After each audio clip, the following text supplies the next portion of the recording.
people in government, but equally so by people in business.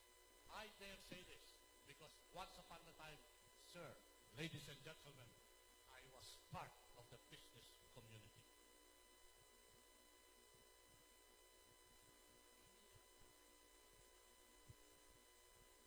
Good afternoon, everyone.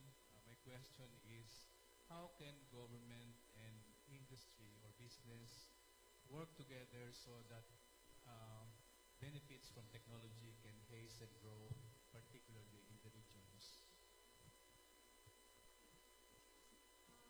Excuse me, I'm Menchu Sariña. I'm representing Phoenix.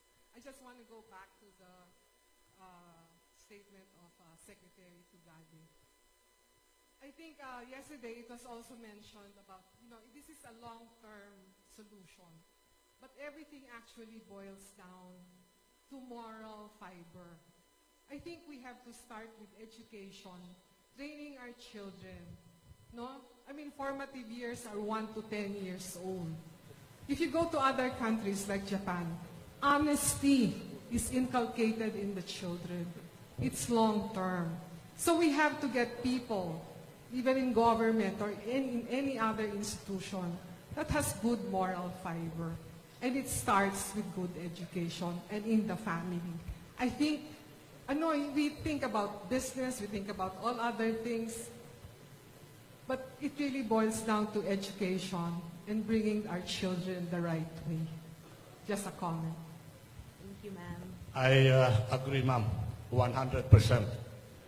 When I joined Clark, pardon me for talking about my experience, because these are valid experiences.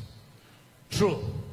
When I joined CDC, my first act of business was not to tell them what my plans and programs were, for the very simple reason that I did not have any program or plans at that time, because I never knew I will be appointed to the Clark Development Corporation. So what was the first agenda of business? It was all about culture, values, and ways of doing things. For several months I said, you better not be late. The name of the game is punctuality. I do not believe in the so-called Filipino time. Observe that, you'll get it from me. I said, this is government service. Whether you have problems at home, with your wife, with your querida, with your enemies, for so long as you are behind the desk of government service, you must learn how to smile. Very basic. Punctual and smile. I said, hindi pwede ang pwede na. And I said, hindi pwede ang corrupt. Ang sinabi ko pa ho, hindi pwede ang chismoso. Ang chismoso. Ang talaboso. Ang impero. I also told them in the national anthem. Not hear the national anthem. I said, you have to sing the national anthem. And at the end of the phrase, nang mamatay ng dahil sa iyo in heaven's name, goes to that. And so it all started from the basic. I agree with you, 100%. Everything is from the basic and from the fundamental. And from the fundamental to the basic, we can grow a culture. And you can grow after having a culture, a habit. And when you have a culture and a habit, then you have a discipline. And right now, we are talking of discipline of honesty. To repeat the question earlier. Can I just, very quickly, I'm Peter Perfecto, President of the Integrity Initiative, also Business Club. I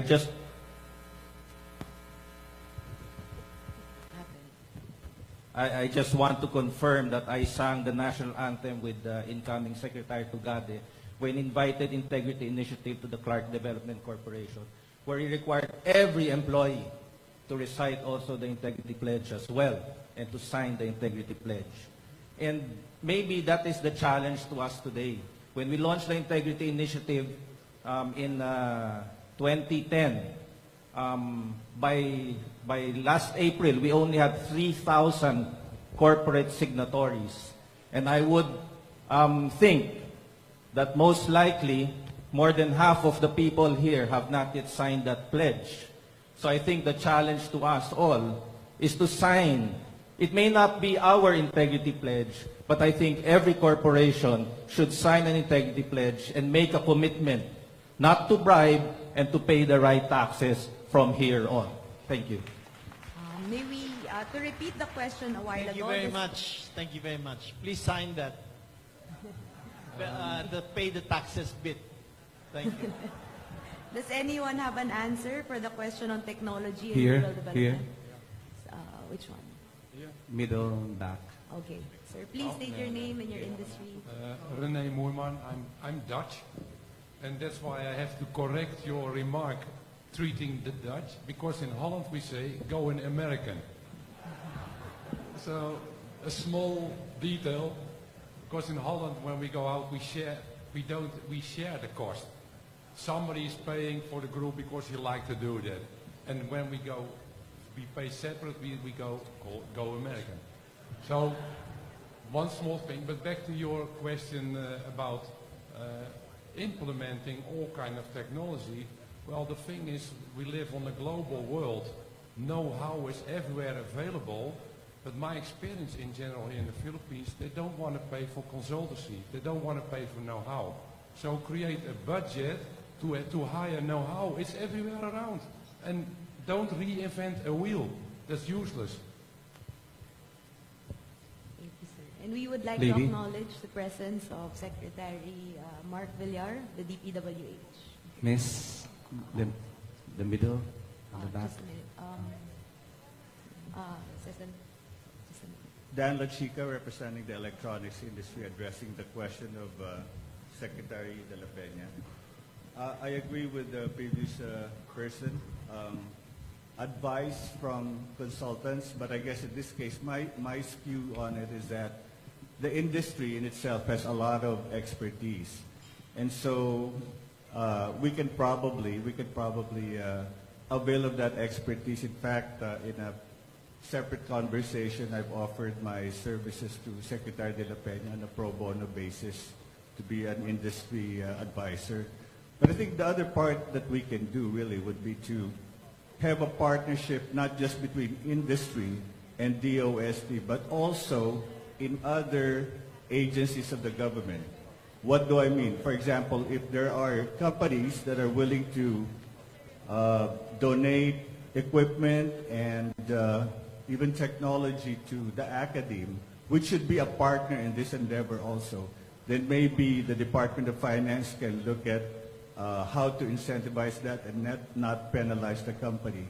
Or, for example, we need faster or bigger bandwidth and faster internet speed for data transfers. Maybe the new DICT can facilitate that working with DOST.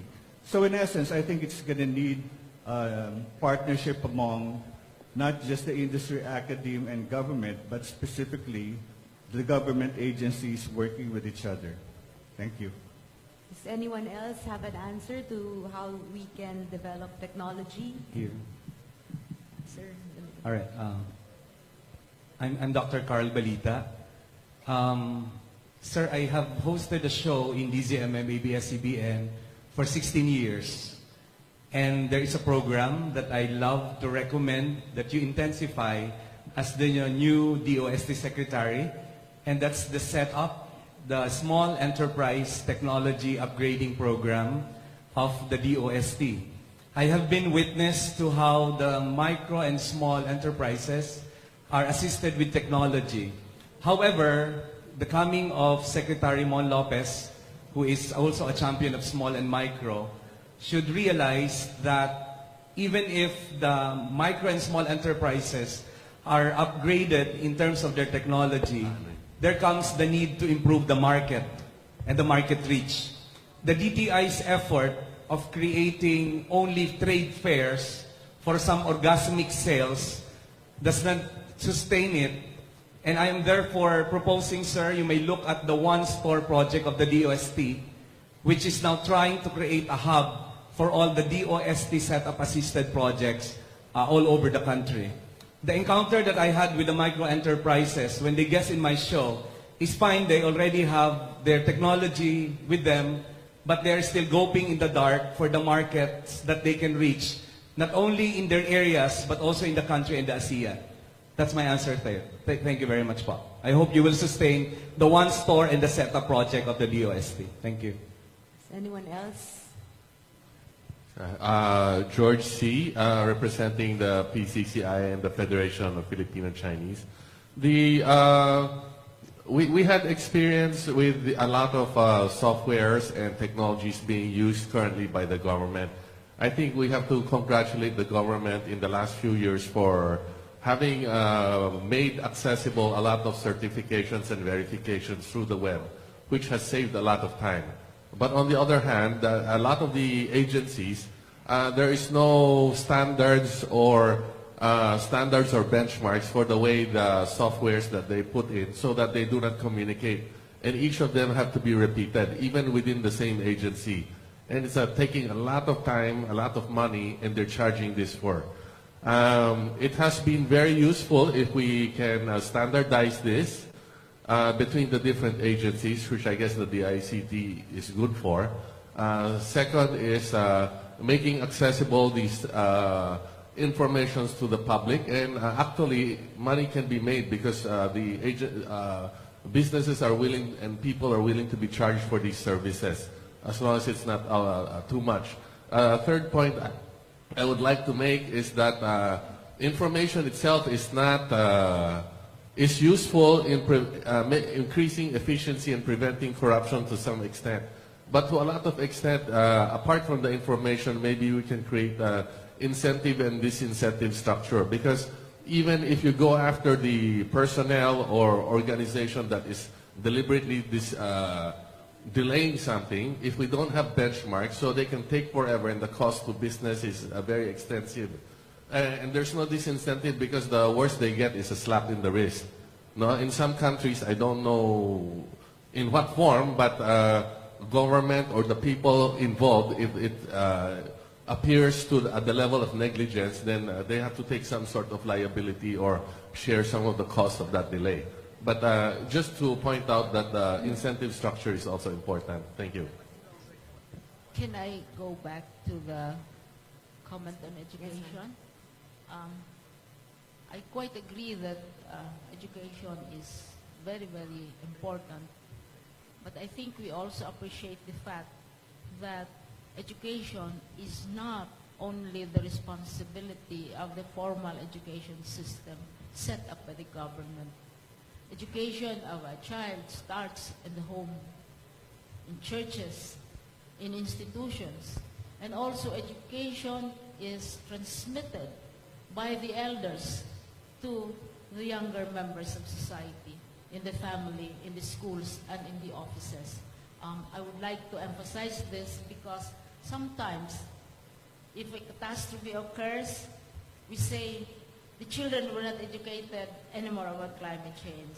If there is graft and corruption, they are not educated about graft and corruption. If a certain candidate gets so many million votes, it's the fault of education. Or if they are not healthy, it's the fault of education. But education is our responsibility as a society. We help educate each other, and only the role of government is to provide the formal system.